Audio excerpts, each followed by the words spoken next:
What's up, everyone? Welcome to the Power Play with CJ. Obviously, the Chicago Blackhawks are moving on to the Stanley Cup Final, where they will take on the Tampa Bay Lightning. Really great, two awesome teams. Fantastic. Obviously, they're two fantastic teams. This idiot, there's the reason they're playing in the Stanley Cup Final. But two fantastic teams to watch. For the entertainment value, you get good teams, obviously, throughout the league, throughout history. But some of them, like the '95 Devils, where it's like, really, we gotta watch this shit. Versus two teams that are awesome. They play a great puck possession game. They got marquee superstars, both of them obviously, Kane and Taves in Chicago, and then Steven Stamkos, and a really, really great young nucleus. With Tyler Johnson, Andre Palat, Kucherov, the triplets line. Could have just said the triplets line to save myself some more edge. And then an ace goalie in Ben Bishop and Victor Hedman. A potential Norris Trophy winner down the line. So this team is definitely, the Lightning are going to go into the series afraid of Chicago. Having said that, I've picked against Chicago in all three series they've played so far.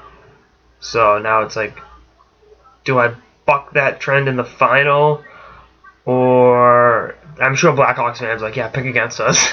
But, I'm going to do my official preview on Monday or Tuesday, with the final starting on Wednesday. So, again, Blackhawks fans, live it up. There's going to be an offseason change. But first of all, just because there's going to be changes doesn't mean the team's not going to be good next year. But before that, you got a potential third Stanley Cup in 5 years to look forward to. So, I've said it before, and I was saying Chicago is one of my favorite cities in America. One of my favorite cities in the world, if we're being totally honest. Fantastic hockey fans. They really love their team. And the same thing with sports in general in Chicago. You go to the United Center where the Bulls are playing. I haven't, but I've been around that area. Likewise, I've been in Wrigleyville, been to US Cellular Field. People in Chicago are the best. I love Chicago. I cannot say enough good things about that city. And again, what the fans had to suffer through during the Wirtz days, they wouldn't be, if Mr. Wirtz didn't drop dead, this team wouldn't be where they are. And I know that's a really, really blunt thing to say, but that's just the reality of the situation in Chicago. This team is built to win. They've got a great, they sell the game better than anyone else. Watching this team play, watching the Canes and the Taves do their thing, watching Marian Hossa and Brandon Saad develop into a Marian Hossa type. Is fantastic to watch. Duncan Keith plays the goddamn game. Brent Seabrook is a bad man, and you just look at how great of a atmosphere the United Center is on game night.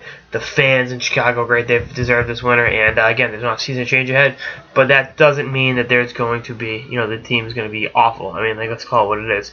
There's, it's not going to be a, they won't be in the running for Austin Matthews next year. Let's leave it at that. But again, before that, they get a great shot at winning the third cup in 5 years. I'm really happy for the Blackhawks, happy for their fans, and look forward to a great possible one for the ages Stanley Cup final. And y'all will hear my preview on Monday. Anyway, that's like an episode of the Power Play with CJ on the Chicago Blackhawks moving on to the Stanley Cup final. Stay tuned for episodes for the playoffs and beyond. Later, guys.